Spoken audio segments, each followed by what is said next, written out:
Hi everyone, Dr. Laharan here, and you might be wondering why I am standing outside in this next video, and that's because it is a nice, beautiful, sunny day here in Washington, and I thought I would take advantage of that because today I want to talk about how the amount of sunlight you get can change the amount of vitamin D you're producing based on where you're located on the globe.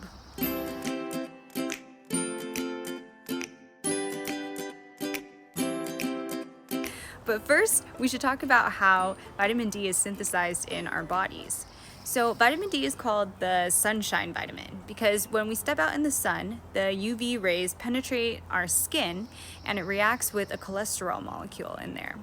And this molecule goes from the skin into our liver and then into our kidneys where it becomes the active form. And then it can do all of those wonderful things that we talked about in our last video. If you haven't checked that out yet, the link is right here. And you can click that link and then join us back here when you're done with that. So ideally, you can get all of the vitamin D that you possibly need in a day just by sitting outside. And that's for 5 to 20 minutes, depending on where you're located globally, or it could also depend on the amount of melanin that's in your skin. If you have higher concentrations of melanin, then you have to be out in the sun a lot longer than if you have a lower concentration of melanin. And now, where you're located on the globe. All right, so here we have an image of a globe, and that black line you can see right here, that is the equator. And of course, at the equator, you get the strongest UV penetration 12 months out of the year because that is the part of the earth that's closest to the sun, right? So the farther you get away from the equator, though, either north or south towards the poles, the less UV penetration you're going to get, and it's also affected seasonally too. In Los Angeles, which is located at about 34 degrees latitude, you have the strongest UV penetration during the months of April and September. So during those months, you can go outside 5 to 20 minutes a day, and you should have enough vitamin D to sustain you for that day. But if you live in New York, which is at about 41 degrees latitude, you lose about a month of that strong UV penetration, right? So you're only going to get strong rays from May through August. And then gets worse. You can hear an ice cream truck. That ice cream truck got super close and it was really loud, so I paused the video. And now, of course, the sun is out, which is glaring on my face, but you know what? I've been inside for most of the day, so I'm gonna soak that up. I tried to film this the other day as well, and it started to pour as I was filming and walking, so yeah, this is what happened. Because I am getting rained on.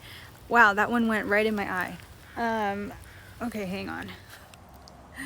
Okay, so back to latitudes, right? It gets even worse in Washington State, where we're at about 47 degrees latitude, and that's only a couple of degrees north from New York, but we only get strong UV rays between the months of June and July. So right now it's June, so I guess I'm good if I'm out here for another couple minutes, right? What do you do during the rest of the months? Or what do you do if you work a job that is inside all the time and you can't take advantage of the sun? Well, that's why it's recommended that even though you might get good sun during, if you live close to the equator or something, if you're working inside or if you're unable to get outside, they recommend that you do supplement with a good clean supplement as well. The recommended daily intake of vitamin D is 4,000 IUD. And if you're trying to do a boost of vitamin D, if you want to boost some of the benefits, you can take up to 10,000 IUD for up to 8 weeks at a time. And I know these numbers are huge, but I will link all of my resources in the description below. Well, that's all I've got for you today on vitamin D, how it's made, and how depending on where you are on the globe, that can change how much vitamin D is getting absorbed in your body. If you liked this content, let me know in the comments below. If you have any questions, comment below as well. And as always, if you find this channel helpful, please like or subscribe. And I look forward to seeing you next time. Bye.